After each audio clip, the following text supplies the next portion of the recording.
Nobody likes it when the economy crashes. And if you're a behavior analyst and you set up a token economy, you don't want that token economy to crash either. Hi, I'm Dr. Igor Yurichevich, and this is Functional Analysis of Behavior 1. Let's go.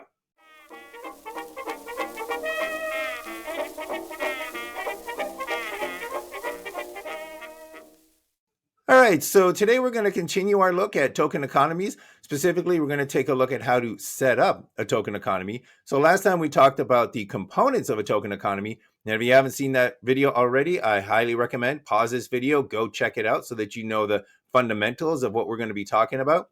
But today what we're going to take a look at is once you have the idea of token production, token accumulation, and token exchange, what are the tips that you can use in order to make sure that that token economy that you set up is successful? So Cooper, Heron, and Heward mentioned that the basic steps for designing and preparing to implement a token economy are: 1, identify target behaviors and rules; 2, select tokens; 3, develop a menu of backup reinforcers; 4, establish a token exchange ratio; 5, determine when and how tokens will be dispensed and exchanged; and 6, field test the system. So we got 6 steps to go through, so let's get going on those. We are going to revisit our criminal empire and their token system. And what we're going to do is we're going to take a look at the token system that we had set up last video. So again, last chance, if you haven't seen it yet, pause the video, go check it out. But we're going to take a look at the token economy that they set up, and we're going to evaluate it with each of these 6 tips to see where they went right and where they went wrong. All right, so step number 1 is to identify the target behavior and rules. So some of the tips for doing step number 1 is to first select only measurable and observable behaviors. So in this example here, each of these behaviors, such as serving as a distraction at the train yard, is observable. So you can actually observe and measure whether somebody has committed or performed that behavior successfully. You can observe and measure if somebody has served as a successful distraction at the boat docks. You can observe and measure if somebody has served as a bag person for a jewelry heist. You can observe and measure if somebody has performed arson at a warehouse. So for example, you can measure the fact that the building has been burned down. You can observe that they were at that particular warehouse and that they were doling out the gasoline. You can observe and measure whether somebody shows up with a sack full of jewels when they serve as a getaway driver, motorcyclist in a jewelry heist. And you can observe somebody and measure whether they're successful or not if they're doing a armed robbery. So all of these 6 behaviors that we had in our criminal underworld token economy example, they all satisfy the tip of having only measurable and observable behaviors in your behavior list. The second thing that they did successfully was they specified the criteria for successful task completion. So serving as a distraction at the train yard, if you distract the guard long enough that they get knocked out, then that is the criteria for successful completion. If you distract the sailor long enough that he gets knocked out, that is successful task completion. If you deliver the jewelry to the criminal underworld's boss, that is successful completion of the serving as a bag person in a jewelry heist. If you burn down the warehouse, that is successful completion of the arson behavior. If you show up at the designated drop-off point with a bag full of jewels on your motorcycle, that is successful task completion of the motorcycle driving behavior. And if you show up at your criminal underworld headquarters with your ill-gotten gains from your armed robbery, that is a specific criteria for successfully completing that task of armed robbery. The next tip for identifying target behaviors and rules is to start with a small number of behaviors. So if we take a look at how many behaviors we have here, you can see that we only have 1, 2, 3, 4, 5, 6. So we only have 6 behaviors. That's a pretty small number to begin with. We wouldn't want to go much higher than that, but that is a small number of behaviors. So that was also done well for our criminal empire's token economy. The next tip for identifying target behaviors and rules is to ensure that the participants, the people that are going to be committing those behaviors, have the prerequisite skills for any of the target behaviors. And in this case, we can imagine that we don't know these people's specific skills, but this is where, for the first time, this token economy might be in danger of crashing, because while somebody might have the skills for performing a distraction, they might have the skills for performing a distraction, they might have the prerequisite skills for being a bag person at a jewelry heist, they might have the prerequisite skills for doing arson, they might not have the prerequisite skills for being the motorcycle getaway driver. Maybe they don't know how to operate a motorcycle, but they might have the prerequisite skills for doing the armed robbery. They know how to operate a gun. So we need to ensure that the participants that are going to be engaging in these behaviors for a token economy to be successful have those prerequisite skills. So in this case, the motorcycle getaway would be an ineffective choice. You would want to choose something else if they don't have those prerequisite skills.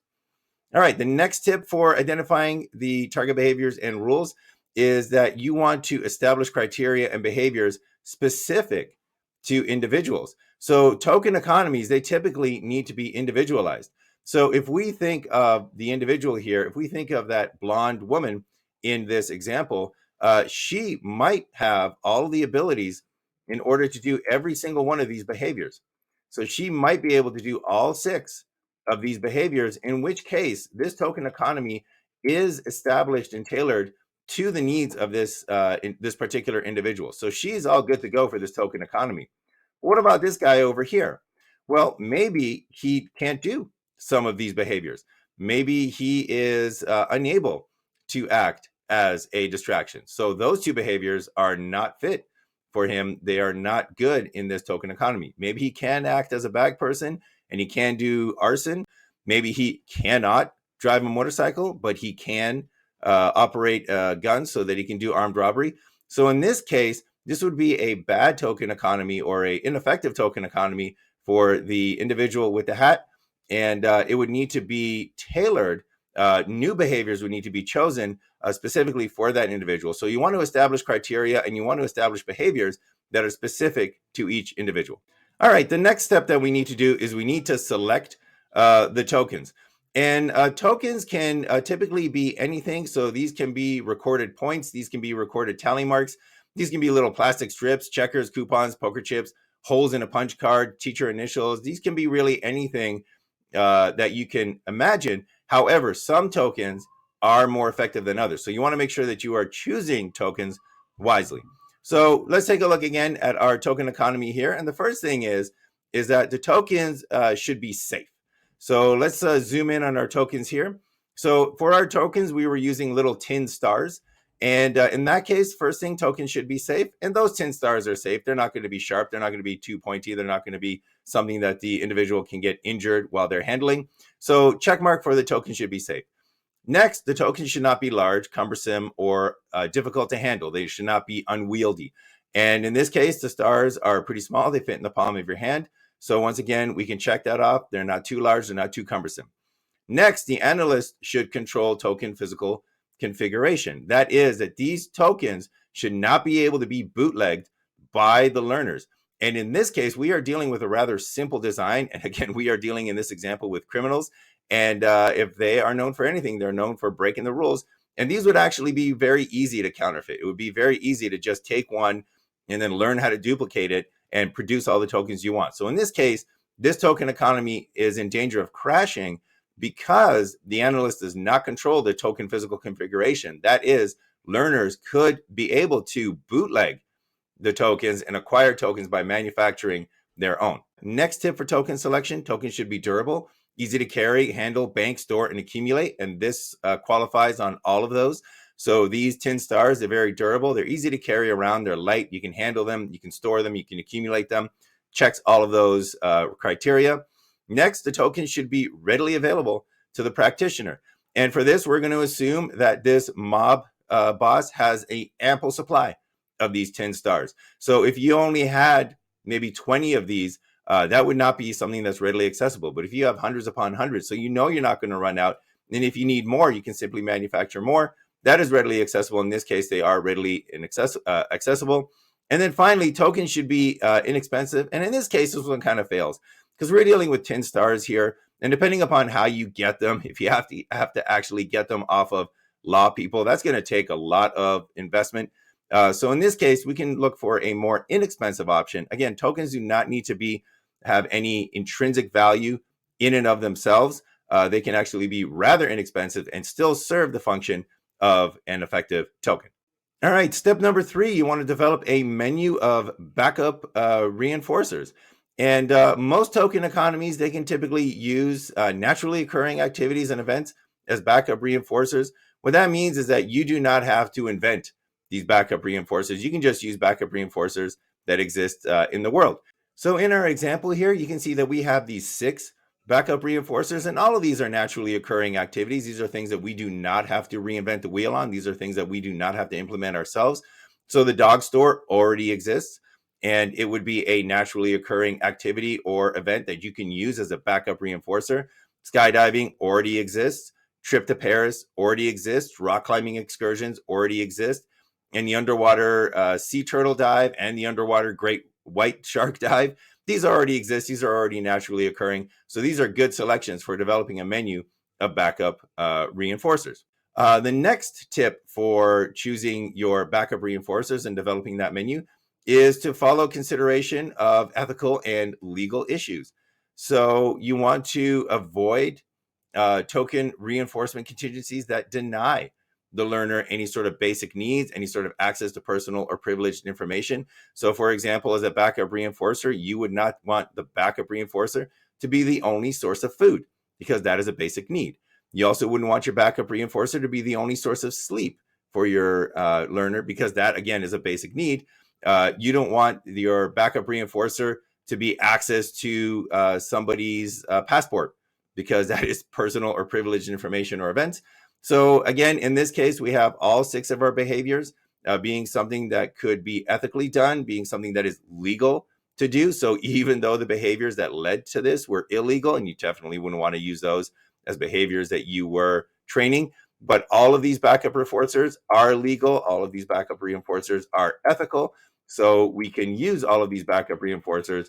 And maybe the last 2, I mean, we would have to make sure that it is an ethically run deep water diving experience. But we're going to make that assumption that it is. So all of these are ethical and legal. And that is the final tip for developing a menu of backup reinforcers. So step number 4 is establishing a token exchange ratio. And this includes determining how much each target behavior, each learned behavior earns in tokens, and also how many tokens does each backup reinforcer cost. So in terms of the cost of the backup reinforcers, first thing we want to do is we want to keep those initial ratios low. And in this case, our criminals token economy system fails on all 3 of these because you can see that those first 2 behaviors, they're going to cost 4 tokens. The second behavior costs 6 tokens. That last set of behaviors cost 8 tokens. And that is too high of a ratio. So at the beginning, you want to make sure that the learners can very, very quickly earn enough tokens so they can exchange those for backup reinforcers. You want to make sure that they get reinforced very quickly. And a token exchange ratio where they need 4 tokens and some of your behaviors only earn 1 or 2 tokens. The least expensive backup behavior here is 4 tokens expensive. That is too high of a ratio. We would want to lower that to make sure that this token economy wouldn't crash. The next thing that we want to do is we want to make sure that as our token earning behaviors and income increases, we increase the cost of backup items and we devalue the tokens, and then we increase the number of backup items. So if we were actually implementing this, what we would do is we want to start off with maybe just 2 of these behaviors. And then as the learners become very adept at earning tokens and as their income increases, what we would want to do is we want to start increasing the cost of backup items. We would want to devalue the tokens. So not only do these backup reinforcers start to cost more, but you also have to do more behaviors in order to earn those backup reinforcers. That's devaluing the tokens.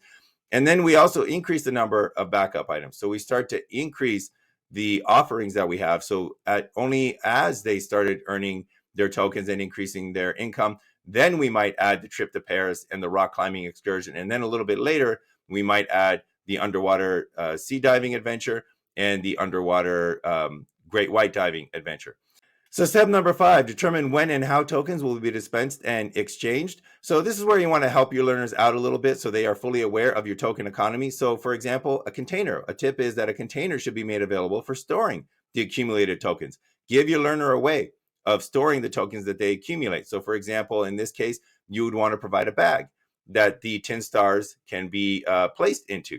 You want to provide a menu of backup items with the given cost for each item. So the learners should be aware that buying a dog and skydiving costs 4 tokens. Trip to Paris and a rock climbing excursion cost 6 tokens. Underwater diving adventures cost 8 tokens. They should know that ahead of time and be provided with that menu. Learners should be able to select from the menu. And initially, you want to make sure that they can select from that menu at any time. So when you're establishing the token economy, it's very important to allow them to be able to exchange their tokens at any point in time. And especially for lower functioning learners, they may need more frequent exchange periods. So you want to make sure that this exchange opportunity is constantly available.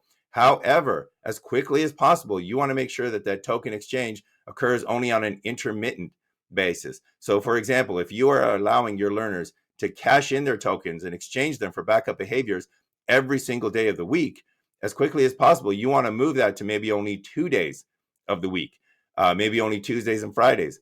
And then as soon as possible, move it to just Fridays. And then maybe even after that, move it to just once a month. You want to put it as quickly as possible on an intermittent basis of token exchange. All right, and the last step for setting up a token economy is to actually field test the system. So once you've completed steps 1 through 5, once you have your token economy ready to rock and roll, what you want to do is you want to actually field test the system. And what this means is that for about 3 to 5 days, token delivery is tallied. So you act as if the token economy is in place. It's tallied exactly as if the tokens were being earned, but no actual tokens are actually awarded. So you kind of go through a virtual test of this token economy. So behaviors are done. You tally up how many tokens they would earn. And then the data from that field test, where you're not actually giving out tokens, but you're making a recording of how many tokens would have been earned. Data from that field test are assessed. So you take a look at, are some learners actually deficient in the target skills? Do you have to go back and change some of these behaviors that you are awarding tokens for? Are some learners not receiving tokens? So there might be a block between when somebody performs a behavior and when somebody receives their token. These are all things that can be worked out in field testing the system to make sure that all that careful thought and planning that you did in steps 1 through 5 doesn't evaporate when you try to put in your token economy and people lose trust in the token economy. And we all know when people lose trust in the economy, it crashes, and we want to avoid that. All right, so that was our look at actually setting up a token economy. So in today's video, we took a look at the 6 steps of setting up a token economy. So we talked about identifying the target behaviors and rules. We looked at the tips for selecting tokens, the tips for developing a backup menu of reinforcers, the tips for establishing a token exchange ratio, tips for determining how and when tokens will be dispensed and exchanged, and finally, the last tip to actually go out and field test your system to make sure that your token economy does not crash. So that's it for what I wanted to do for this video. Sounds like my voice made it just barely, but it's here. So next time, spread the word and make it last, because we are going to take a look at generalization and maintenance of behavior change. But until then, thank you so much for joining me. And until I see you next time, stay frosty, stay functional.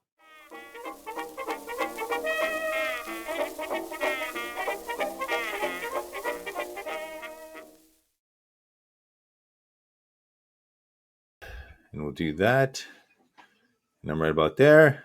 We are going. All right, with a cold. Here we go. All right, let's just burn through, man. We're gonna do the best we can. Doing this sick is never fun.